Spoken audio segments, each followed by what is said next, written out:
My name is Marie. I work with Foodlabs. We are one of the leading early stage investors in European food tech. We invest in food tech and ag tech. We started out in 2016 and we have invested in around 50 companies so far. Why food tech? Food is one of the biggest levers of climate change. So if we want to save planetary health and also human health, we have to consider food. For example, more than 30% of global greenhouse gas emissions are contributed from the food industry. So if we talk about climate these days, and we talk a lot about climate, we should also talk about food. So I have on stage with me today 3 startups that are exactly doing that, tackling climate change, planetary and human health through biological innovation in food tech. So we have Nina from Kynda, Philip from Mushlabs, and Jonathan from Microharvest. So maybe let me start with you, Philip. At Mushlabs, you believe that mushrooms can save the world in a way, or at least tackle some of the problems that I just mentioned. Can you explain a bit more? Yeah, absolutely. So what we do at Mushlabs is we use the roots of mushrooms to produce basically a new generation of food. Why mushrooms? So mushrooms are actually not plants, they're also not animals, there's something in between. It's an own biological kingdom, and this kingdom has basically 6 times more species than there are plants out there. So you have a whole universe that is left unexplored so far in terms of different tastes, textures, and so on and so forth. And this universe is very well yielded towards basically producing food because it's very nutritious, it's very healthy. And we developed a technology in the end to use these roots of mushrooms and produce food out of it. And the first products that we are bringing to market are going to be meat alternatives, for instance, meatballs or sausages or also whole cuts. Super, thank you. Maybe Jonathan, at Microharvest, you have a vision of unleashing the power of microorganisms, the world's most efficient protein factories. I think that's what you're claiming. What does that mean? Or maybe taking a step back, why did you decide to start a company in that space? Why did you launch a company that works with microorganisms? Okay, so maybe first microorganisms. So basically, around the corner, there's a kimchi stand. So I had kimchi for lunch, and that's microorganisms. So you know them from kimchi, you know them from yogurt. So they are a lot in our food already. But what many don't know is they grow incredibly fast. They have 70% of proteins, and they are super nutritious. So what we do is we pick different microorganisms from nature and we put them into a bioreactor. And then we grow them in the bioreactor. You can imagine the process a little bit like a brewery. So we then brew proteins. And that what we do is what we do. And then this is, of course, taking a lot less land and water than if you would take proteins from animals and plants or something. So that's, in comparison, much more efficient. So to your second question, why did I found Microharvest? So that was maybe a little bit earlier. So I was not always a green tech entrepreneur. So my first startup was focusing on automotive and aerospace industry. So it was a completely different segment. And after the exit, I mean, you can claim that some station might be somehow a little bit sustainable, but it was definitely not sustainability driven. So after a couple of steps, I sat down, and we are today talking a lot about our footprint, but I think it matters a lot what we do with our time every day and what we do at work and what we really work for. So I wanted to do something sustainable. And then I was really very analytical, looking at different spaces and tried to identify a space where I could have a big impact. And obviously, like biotech, I mean, we've seen it in the Corona crisis. Biotech can have, in a very short amount of time, a huge impact. And on the other hand side, I identified the the food sector, and actually the food sector is accounting for more than 1/4 of our greenhouse gas emissions. So it's huge, the impact we can have in food. So it's more than 1/4 of the greenhouse gas emissions. And we have a growing population, so it's just becoming more and more. So the demand is even growing more. And what we then at Microharvest do is we look at the whole value chain. We don't just pick the final product. To give you one example, we fish 18 million tons of fish every year to then meal it and feed it to animals. So we don't even eat it ourselves. 18 million tons of fish. And this is a completely unsustainable cycle that we need to stop, and that is exactly what we have the right tool set for at Microharvest. And this is the reason why we founded Microharvest, to change this. Okay, cool, thank you. Maybe just a very quick follow-up question. You stretch a lot the fast. You say, I think, better, faster, and you always say, like, why is the fast so important for you? So we claim smaller, better, faster. So smaller is focusing on the environmental impact, so we just had it, reduction of CO2. And better would then really focus on the product itself, so the nutritional value. Maybe we can come to this later on. And then the faster is really focusing on our production system.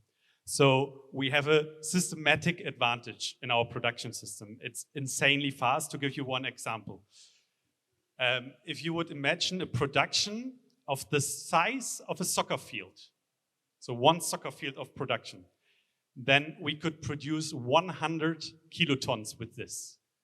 100 kilotons is a big number, so what does it mean? 100 kilotons, if you would like to produce it with soy, then you would need 140,000 soccer fields. So 140,000 times less space than soy. Or if you would like to have the same amount of protein from chickens, then you would need 150 million chickens. So that's the systematic advantage, and that is why we call our technology fast. And it's actually from raw material to final product in one day. Super, thank you for sharing that. Nina, at Kynda, you're actually building the infrastructure that will enable a new kind of protein production. Maybe can you share a bit more about what are you building, how does it work, and why is it necessary these days to have a new infrastructure for protein production? Yes, thank you. At Kynda, we are building plug-and-play platforms using bioreactors that are very user-friendly because we think in the moment there's not enough infrastructure for biotechnology companies, but also for other food companies or agriculture companies that hopefully can also use our technology.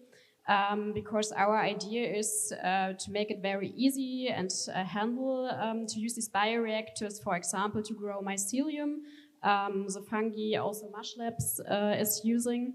And we want to try that also companies that has no background in biotechnology can use our technology to take a part in the biotechnology field and to grow or produce new food resources sustainable. So the idea is that the agri-tech companies or food companies that have much of side streams like potato peels, sugar beet fibers and so on can use these products that has only a low value in the moment, can use this for the growth of the microorganisms. We are in the moment focusing on the cultivation of fungi, and these organisms can grow very well on different side streams.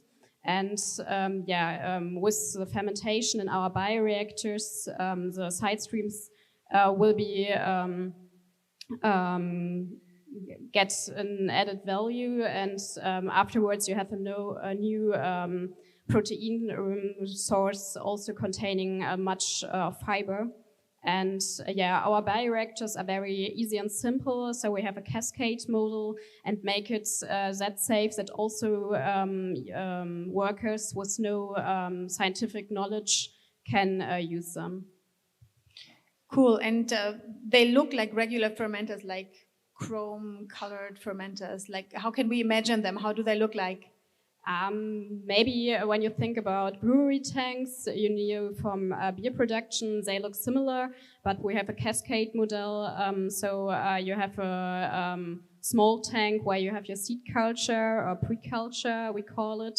And that is very easy connected to the next bigger tanks. Yeah, we have a technology that make it safe, that there are no happening any contaminations. And also the idea is that we will give the process or the starting cultures to the companies, so that they don't have people people with the knowledge, or microbiologists that are very expensive, or also need a better knowledge of biotech. So you're kind of building the groundwork that will enable a new kind of food production in the future. Yes. Anyway, cool. Philip, let's talk a bit about the product. I was lucky enough to taste your product, and I think we have the 5-course meal, and every course was mycelium based, and everything was delicious, by the way. But can you tell a bit more? How is that possible?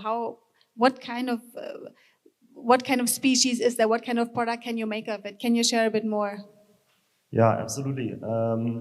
So we developed over 20 different prototypes now of products. So anything from essentially the typical meat alternatives that you would expect, but also in the dairy direction, like a cream cheese, for instance.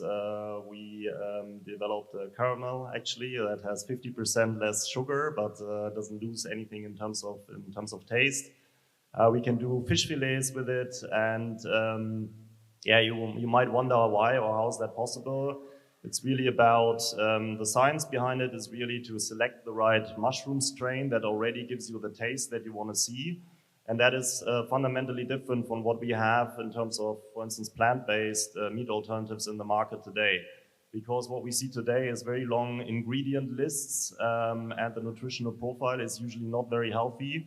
The reason is that plant-based products use ingredients that are not made to be meat. So if you use, for instance, a soy protein, it is very, very bitter. It doesn't taste anything like meat. So you need to keep adding ingredients. So in the end, you have a product that tastes like meat.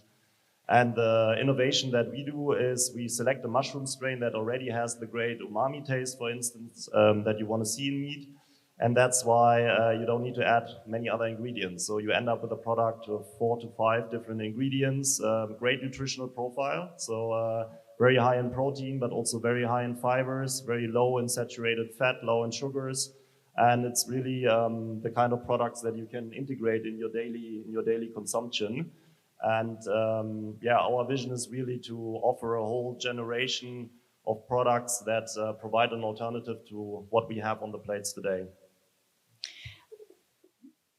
That sounds super delicious. When can we all buy this? Or can we all buy this at one point? Where? And then how much will it cost? Maybe can you share a bit more when this will be available on the market? Yeah, sure. So we will launch in Europe next year. So next year it will be available in Europe. If you happen to be in South Korea, they'll probably be available earlier. So maybe even end of this year. And in terms of costs, the great thing about mycelium is what you also explained earlier is that it grows incredibly fast. So a cow needs 1.5 years or so to grow until it can be slaughtered. Soy, for instance, needs 120 days to grow. With mycelium, you can do it in 3 days. Thus, you have a cost advantage to that as well. You are now essentially able to produce food on demand, right? This didn't exist before because you're effectively decoupling food from agriculture and you use biotechnology instead. So that enables us to launch at, until we upscaled at, I would say, the same price that we see plant-based products, but over time we'll be able to be much cheaper than that. So your famous non-meat meatballs, will that be the first product? Yeah, exactly. So the first product will be a meatball here for the German market, and likely a sausage as well, since Germans love sausages. So these will be the first 2 products. Okay, super, thank you. So just from a consumer point of view, do you see any challenges of consumer acceptance, or how are you anticipating that and how you're going to tackle that? Yeah, actually, we did a study on that, or consumer testing lately, and turns out that I think 92% of people actually have a positive connotation with mushrooms. So that was a very good result for us. And if you look at the alternative technologies that are out there right now, like lab-grown meat or cultured meat or protein from insects, I think then with mushrooms we have a good standing in terms of consumer acceptance. Yeah, cool. Maybe on the flip side, Jonathan, you're not going to the consumer. You're not starting out B2C, but B2B with your product. Can you share a bit more your reasoning and your go-to-market approach with your product? Yeah, so I mean, we talked about our production process and the speed that we have. So we are able to produce a lot of proteins. And what we want to do is we want to reduce the carbon footprint.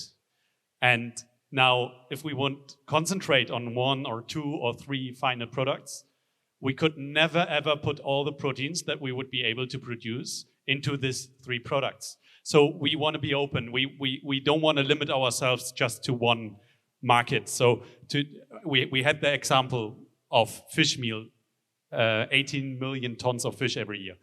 But there's also a pet food industry. The pet food industry will be by 2030, 130 billions. And have you seen dogs eating sustainable proteins? If yes, then it was an exception. So most of our pets eat non-sustainable proteins today. That's also something we need to fix. And then, of course, the third market is human nutrition. So there's just these 3 huge markets. Why should we limit ourselves to just 2 products or 3 projects? Because our product development team is not fast enough. So that's really the vision. We want to have the most impact, and we have the most impact in producing a lot of protein and not just like picking 2 products. So it's in general super similar technology, but a different approach then. Okay, I see. Maybe coming back to you, Philip, you mentioned you're going to bring a product on the market soon, and I think the company was launched like 5 years ago, I think.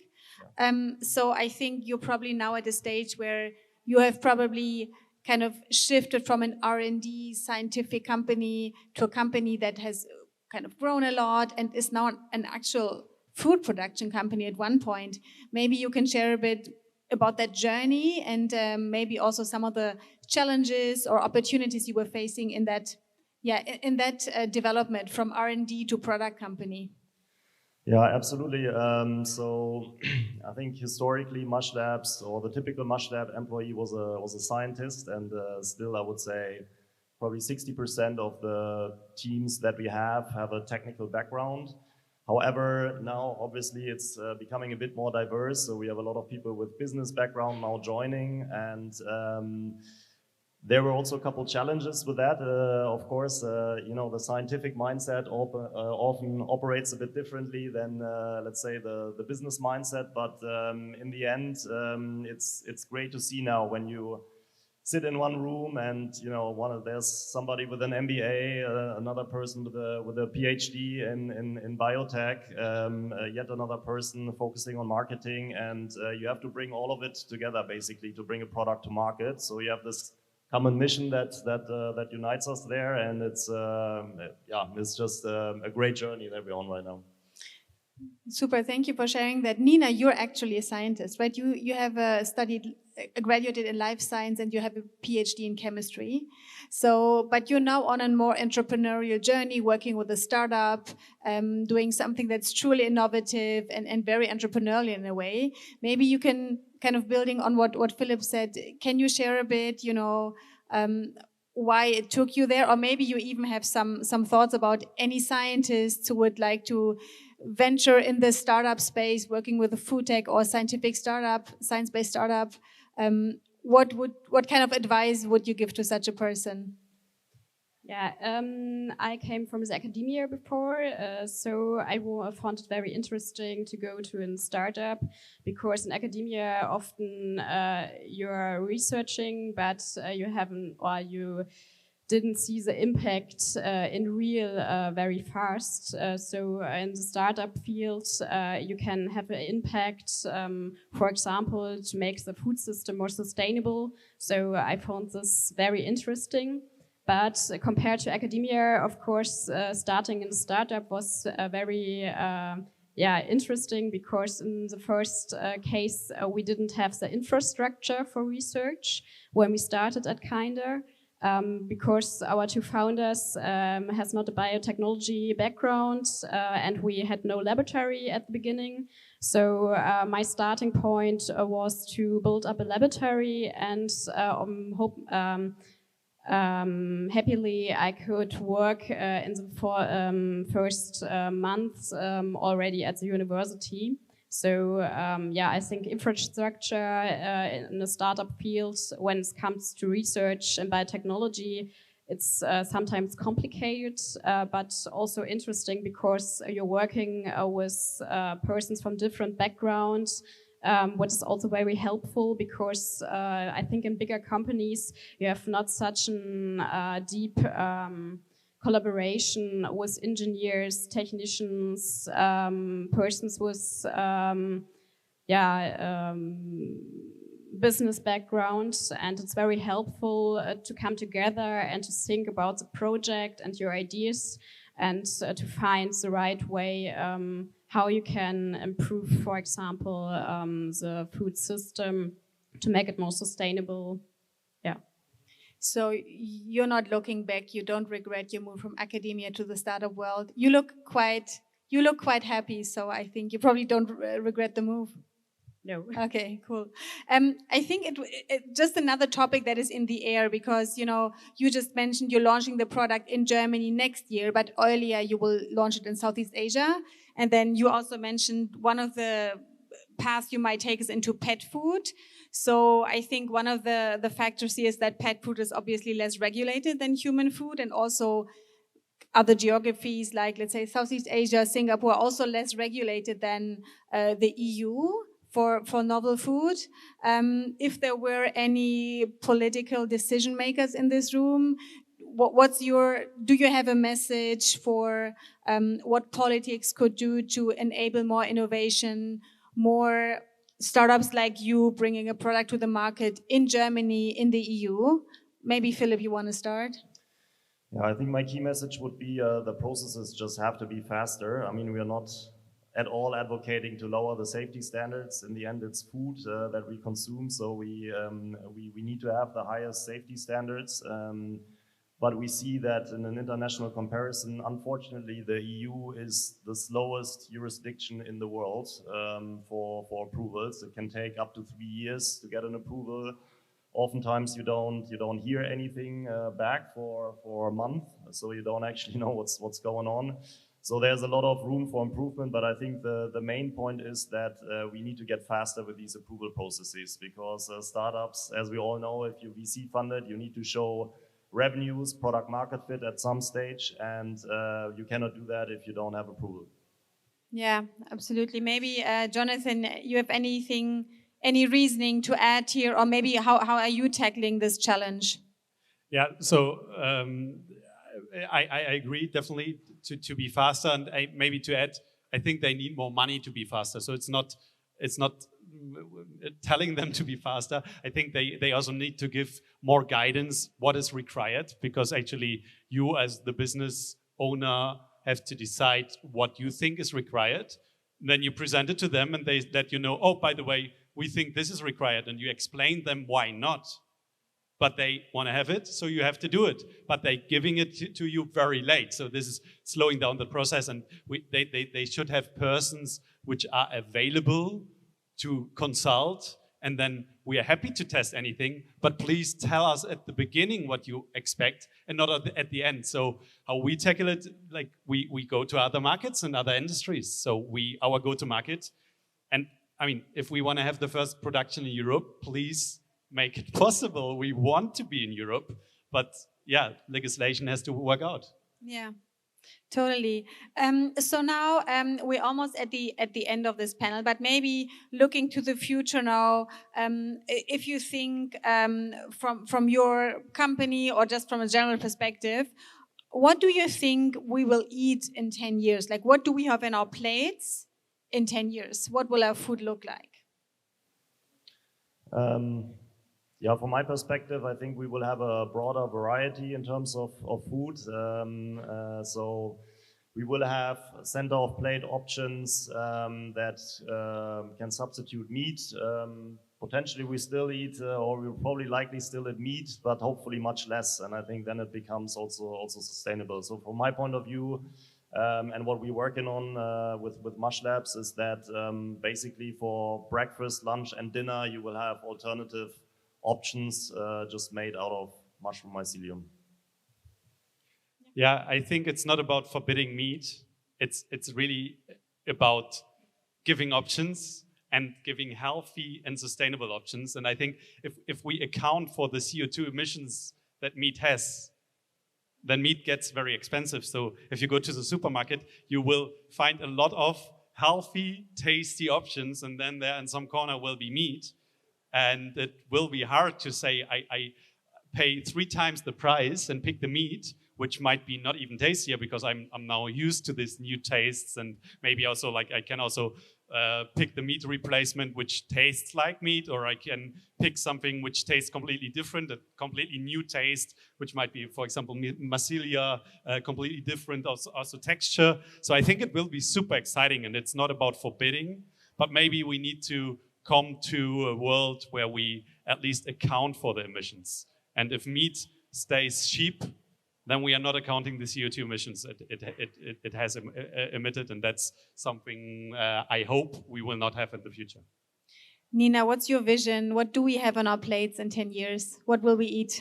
Yeah, hopefully less meat, maybe hybrid products, and of course I think the vegan market will increase and we will have more options, and maybe also products that we can't define in the moment. For example, with fungal ingredients, we can invent new meals and products, I think, and that could be very interesting and also helpful. And yeah, I think the products will be more clean when it comes to vegan products, because in the moment, I think there are a lot of products on the market that has a lot of ingredients, but I think in the next 10 years it will decrease. Thank you so much. So it looks like the future is bright. Our food will be, there will be more variety. It will be more sustainable. It sounds like it will also be delicious. So seems like there's a good future ahead for food. Thank you so much. We're still around if you want to catch up with us, if you have questions. Sorry? Oh, we have a question. Okay, cool. Maybe that's a question for you, Philip. So what are your thoughts on imitating known foods like meatballs versus innovating new categories? Yeah, because you do both, right? Yeah, so our philosophy is that we will start with, I wouldn't say imitating, but it will look more like a meat product, so you know where to find it in the supermarket. And but the broader vision then really is to open up new food categories. Once consumers know us, know our brand, trust us, I think then it's the time to take the consumer by the hand and really open up new food categories together with the retailers. And I would say in terms of time frame, probably something that we're looking at within the next 2 years or so. Super. And then there's another question about the energy footprint of production alternatives. I think that has already been answered both for bacteria and for mycelium. So yeah, any further questions, we're happy to chat with you. We're still around for a bit. Thank you so much. Thank you. Thank you.